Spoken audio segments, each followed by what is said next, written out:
All right, so Tim, take your setup. Show me the wrong piece here for a second. Good. So you feel like that pelvis right there is too far right for too long. Okay. And this is one of the issues. So if we want to get that mass to hit the right foot, okay. But if it goes in this fashion, kind of watch me for a minute. So if I get in here,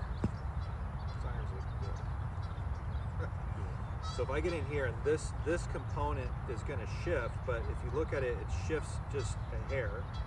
And then from here, you have to feel like everything kind of reverses back to it. And almost to the point where you're almost kind of going that way and unweighting that foot pretty early, okay? When you do it, you get this to go here, this goes this way, this mass goes this way, this gets under rotated, hence why your arms pull around, okay? So show me the other side of it.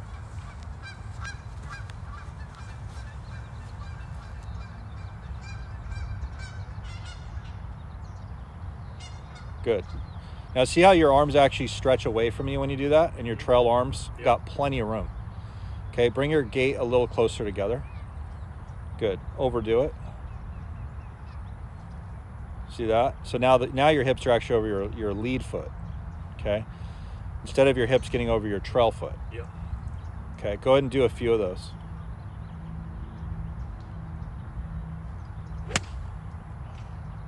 Better. More.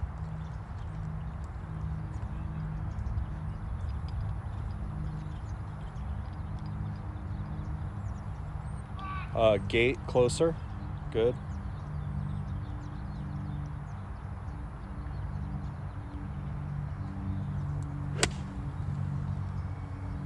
Okay, one more time.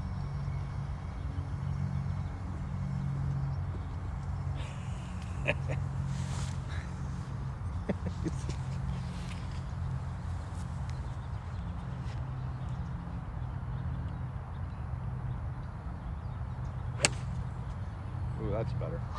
Good. All right, that's part one. Okay, do that again. I'm going to move this over here.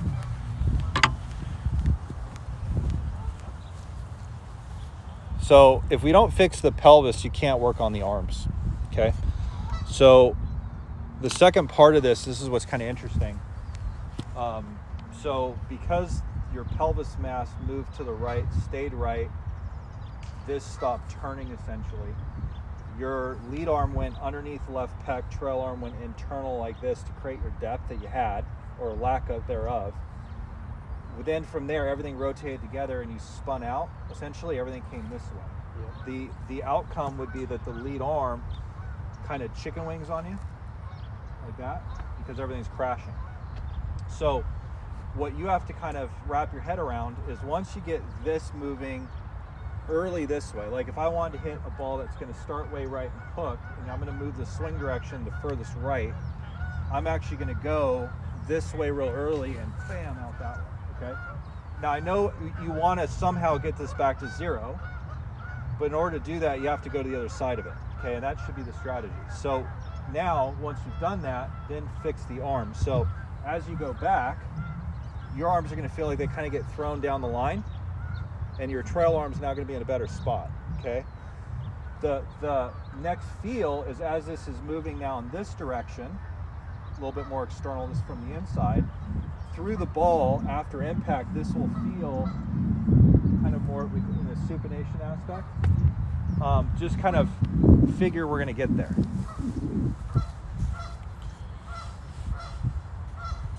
So other side of it with the pelvis, stay on that, and the arms feel like they go kind of down the line. Good, there you go. Trail arm a little bit more this way. You feel that? Now the only way you can do that is if your rib cage has room to do it. That's it.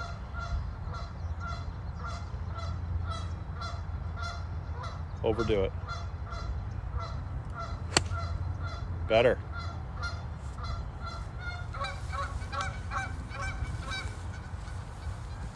Do that one more time.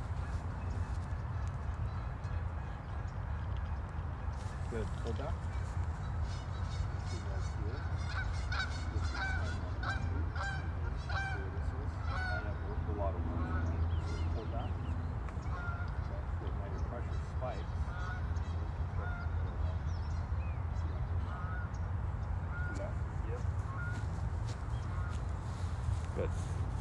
Just feel it in your right shoulder, not necessarily your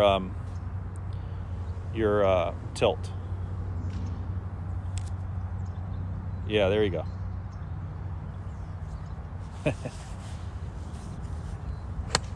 Ah, there we go. See that ball started to the right? Well, I would say straighter, but slightly right.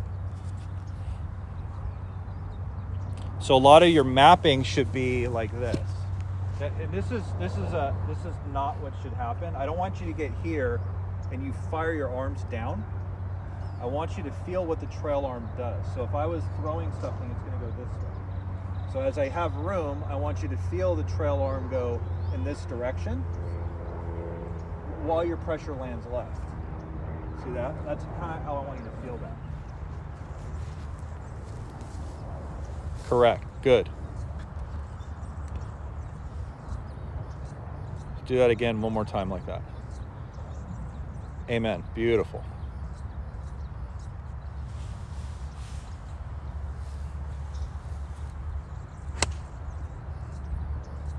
Voila. That was easy. Yep.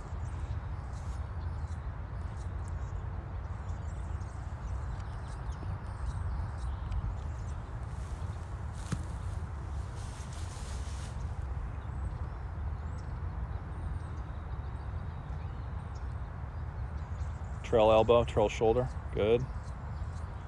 Better. Good.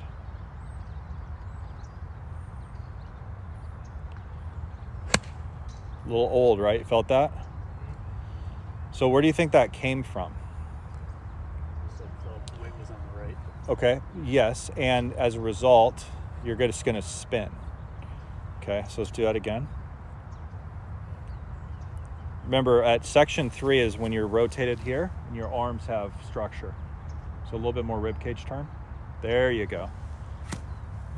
Do that again. More turn. There you go.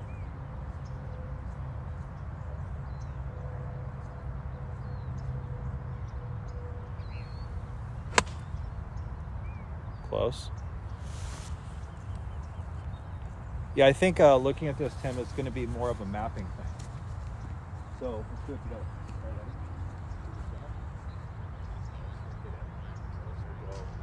Pivot, just mirror me. Okay. So this is soft, so my trail arm. Go pivot there. This arm is here. And trail elbow.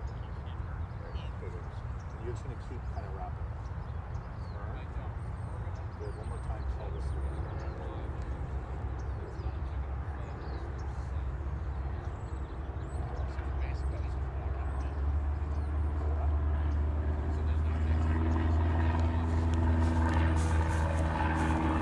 Do that again.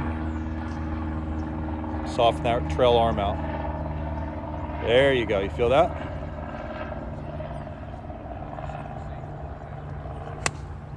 Hello. That one started the most right. Yep. That's how I want you to think of this. So I want you to think of this from, like if you said, okay, Dana, I want to hit a ball to the right, and I want to do it the right way, I would not stand here and go, take my arms in to create path. That's the worst way to do it. Like, there's a spectrum of good ways of doing things and bad ways. The best way to do it is to get your body to pivot in a fashion that's going to create pressure to land forward a little earlier, everything more out to the right feeling. I'm going to do that with my body. I'm not going to do that by taking the club in. I'm not going to do that by taking the arm in. I want to do it with getting the pivot in the right spot. Okay? Obviously, you can move ball position, but we're going to think of it in different terms. There you go. There, yeah, very good. Then trail arm shallow, good. There, trail arm shallow, boom. There you go. Hips actually sprung up on that one.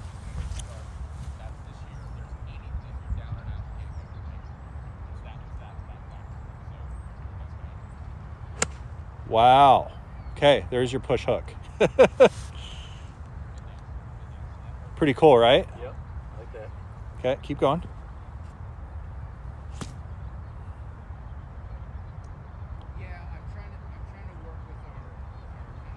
Yep, soften trail shoulder, trail arm. Good.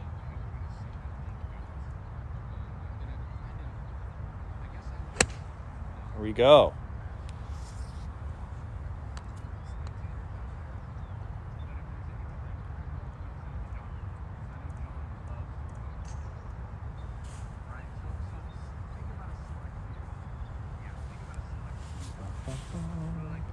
Good.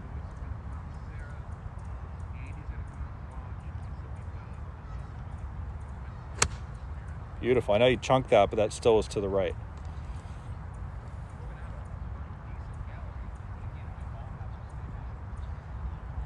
Okay, one more, and then we're going to check the pelvis on the front again.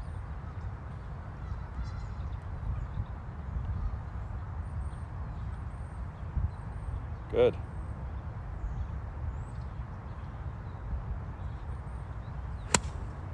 Okay, beautiful. Turn face the camera for a minute. Okay, so here's one thing that's a little bit of an issue that we saw that was secondary. It's a massive issue on your legs.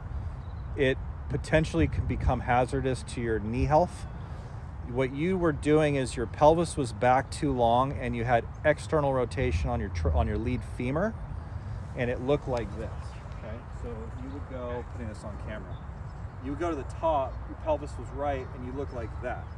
So this is now back. Here's my femur, and it's inside my ankle. The problem with that is you can't push out of the ground doing that. Okay, so face the camera. Show me what you used to do.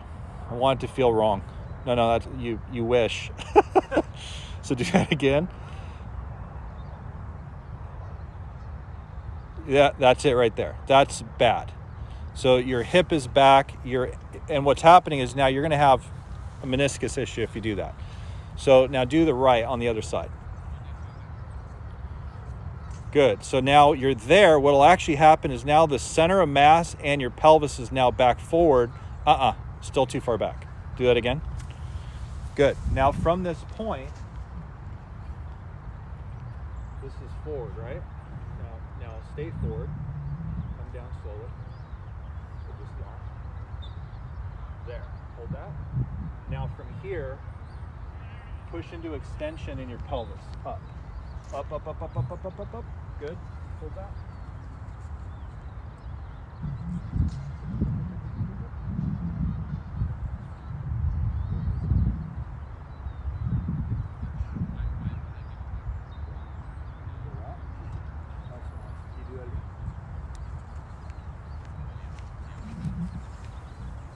Good. More. Good. Very good. That is where you're going to start heading to. The problem is if the mass of your body's too far to the right, here, let me just throw a caveat at you. If your pressure doesn't go right in your backswing, you're going to hit it nowhere. And you're going to be a very arm dependent player. Okay. So we don't want to go down that road because you actually work out, you know how to move weight around. You need to use that to your advantage. The problem is if the mass is in the right place, kind of like if you're going to do a deadlift, good luck, right? You're not going to be able to clean anything. So you need to be able to get the mass in the right spot so the form is right. So if your pelvis is back or lands back or stays back, you can't have enough pressure underneath your lead leg to push up. Okay? Now, if you do, fantastic, you're an outlier, but you're not. Okay? So we want to make sure that you get there so you can go boom. So all that is, so watch me here. All that is this is over here, right? This is landed. I just learned to go up and rotate with it. So this is now up. This is level. But look where my mass is. It's over here. Mm-hmm. So once that learns to go here and I can push, I can actually get off the ground. Pretty easy. Yep.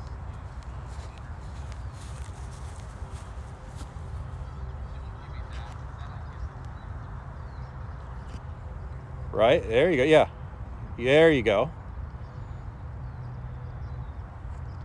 Okay, well that was perfect. Can you do that? You just did that perfectly.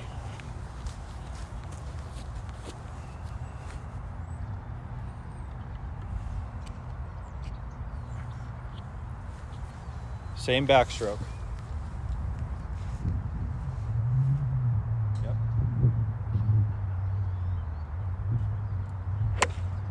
Okay.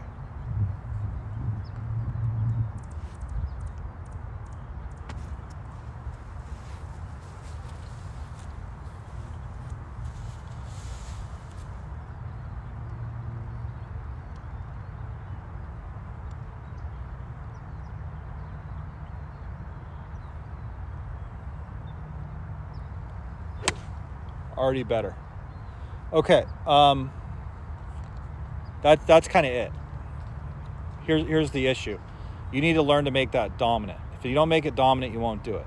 I don't want you to anchor yourself left and try to do this, because that doesn't work. Yep. You need to mitigate that with the right sequence going back.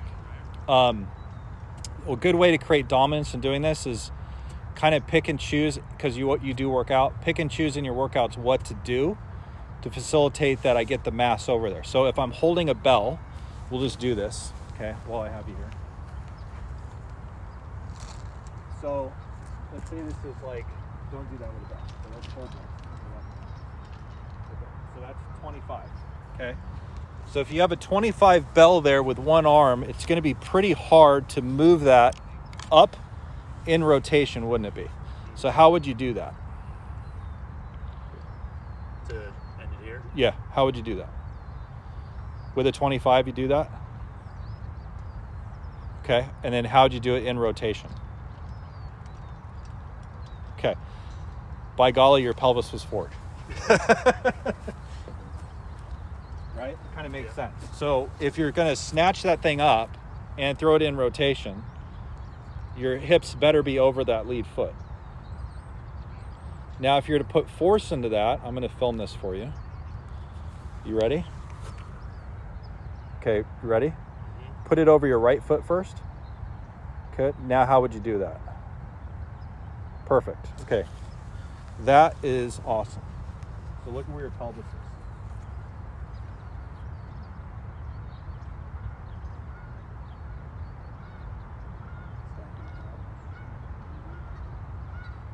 So you want to think in that term, okay?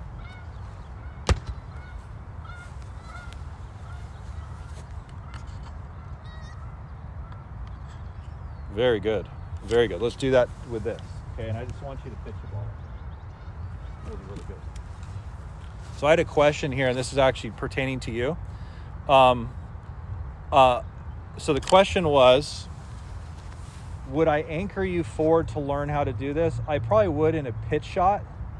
The problem is if you try to do that, this is my issue if you don't move mass around. If you anchor yourself with a 5-iron and try to do that, you're not going to hit it anywhere. You'll hit it like 175 yards.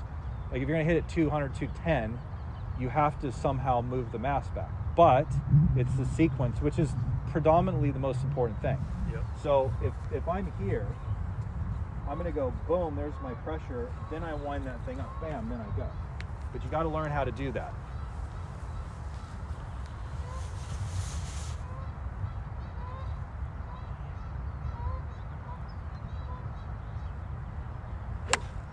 That's already better. That was really, really good.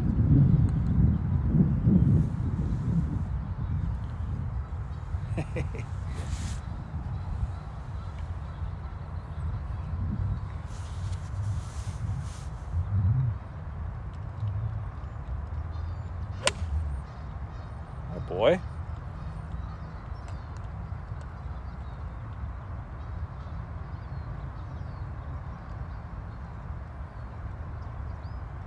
Yep. That's right. Just pulling the bell up.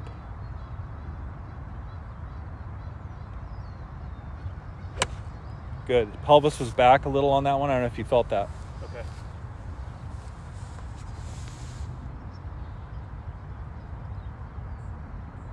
Yes. Very good. There you go.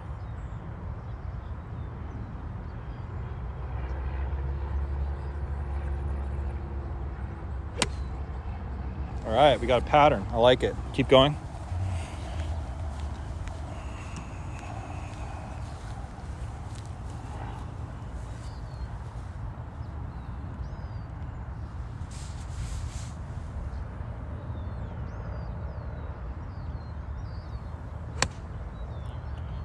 Oh, that looks pretty. Now, do you notice how you're powering this differently? So it's no longer like this right arm's not tossing. Yeah, I'd be curious to see it because it feels like it's a lot more left leg work. Yeah.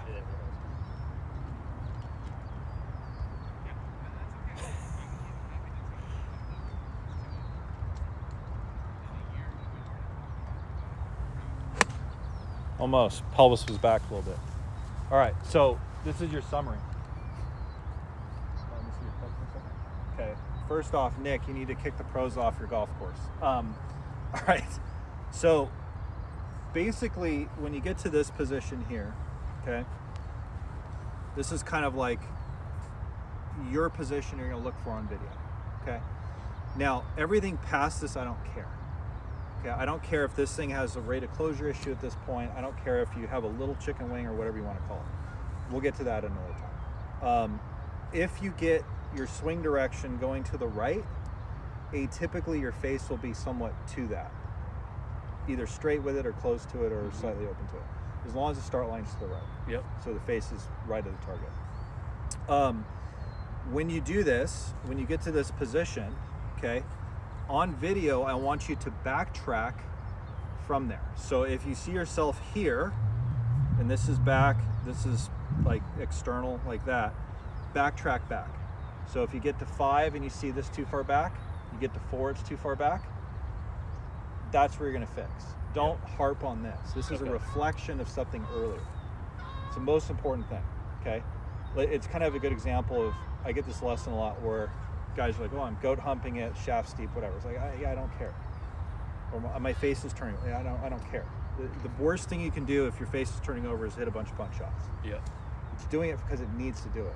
Okay. Okay, so if you see this, look at 4. If you're not in the right spot at 4, you're probably not going to be very good at 6. Yeah. Cool? All right, so now show me right here what you're doing.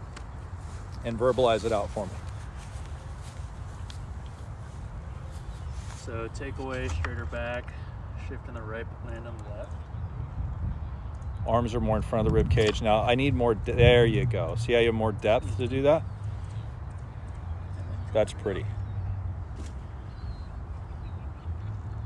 There you go. There you go. Perfect. Easy. Cool.